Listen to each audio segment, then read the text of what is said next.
So the question becomes, what are the Browns looking for in the next head coach? Andrew Berry and Jimmy Haslam, the owner, asked about that today when they met with the media. I think it's a really good question. The leadership required out of a head coach in the NFL, it's one of the tougher leadership jobs I've ever seen. So they've got to be a good leader. I think they've got to be smart in terms of IQ, EQ, and football acumen. And obviously they're going to bring expertise on one side of the ball. We do not have bias on whether they should be from the offense or the defense. We'll be pretty open-minded. I think there are a number of different archetypes of successful head coaches.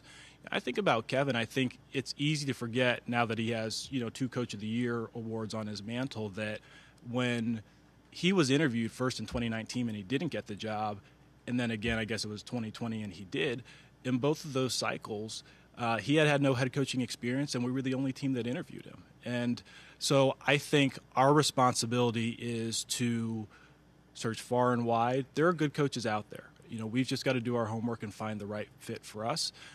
We'll have no preconceived notions as we go into the search.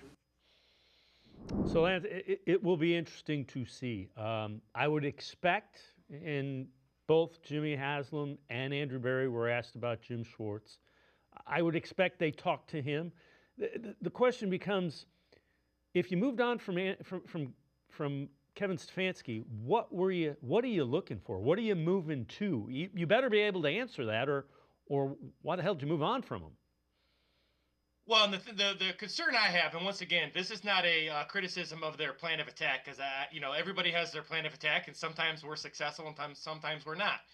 But I will say this: the thing that is interesting to me is that with Andrew Berry staying on, this is a numbers-based, analytical-based, by the spreadsheet-based kind of lack of feel organization. Kevin bought into that as well. Kevin's a system guy. He's a guy who has his system. He doesn't really base it on, I've always been a players over plays, and Kevin's more of a plays over players. And there's been successful guys like that as well. So for me, I don't know what's going to be different with this new hire, because it's going to be a guy who falls in line.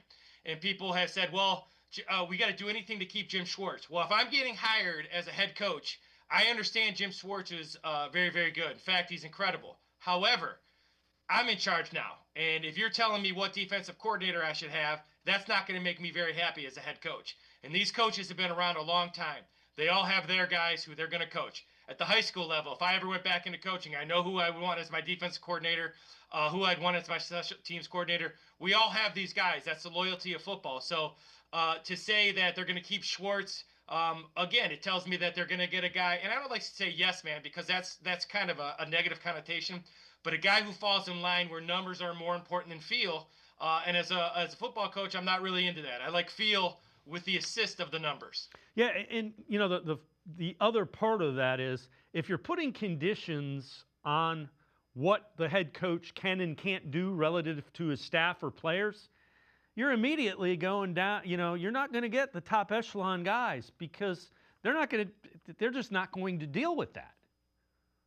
Well, yeah, and it starts with who's on the field. And I've always been a big believer that the head coach has to have the final say of who's on the field and who are they drafting. And this is your job on the line.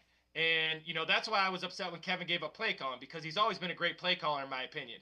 So, for me, it's the idea that, and I know other teams do it that way as well, but when it comes to what happens on the field, now when we're talking money and we're talking all the other stuff, that's way over my pay grade and way over my academic grade.